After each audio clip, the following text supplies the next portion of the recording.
BHK house for rent ఉందండి. ఇది brand న్యూది, కొత్త ఫ్లాట్, ఫస్ట్ ఫ్లోర్ లో ఉంది.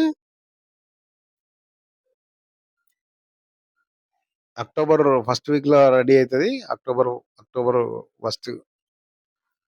3 బిహెచ్కే, 3 బెడ్రూమ్స్, 3 వాష్రూమ్స్, ఒక హాల్, ఒక కిచెన్. మీరు నా ఛానల్ కొత్తగా చూస్తారు, సబ్స్క్రైబ్ చేసుకోండి. మీరు ఫ్లాట్లు అమ్మాలన్నా, కొనాలన్నా, ఫ్లాట్లు అద్దెకి ఇవ్వాలన్నా నా నెంబర్ డిస్క్రిప్షన్ ఇస్తే నాకు కాల్ చేయండి. ఇది ఒక వాష్రూమ్, అది గెస్ట్ వాష్రూమ్, ఇది ఒక బెడ్రూమ్, గెస్ట్ బెడ్రూమ్. ఇది 3 బిహెచ్కే, కబోర్డ్ వర్క్ జరుగుతుంది. అక్టోబర్ 1 కల్లా రెడీ అయ్యేది, 1 కానీ ఫస్ట్ వీక్ లో కానీ కంప్లీట్ అయిపోతుంది. విత్ అటాచ్డ్ వాష్రూమ్, ఇది బెడ్రూమ్. ఇది పుప్పాలగూడ నార్సింగ్ రోడ్ లో ఉంది. 3 బిహెచ్కే, 35,000 రెంట్, మెయింటెనెన్స్ చెప్తున్నారు. 3 BHK house for rent, Puppalaguda, only ఫ్యామిలీకే. పవర్ బ్యాకప్ ఉంది, లిఫ్ట్ ఫెసిలిటీ ఉంది, కార్ పార్కింగ్ ఉంది. మీకు ఈ వీడియో నచ్చితే లైక్ చేయండి, షేర్ చేయండి. Thanks for watching.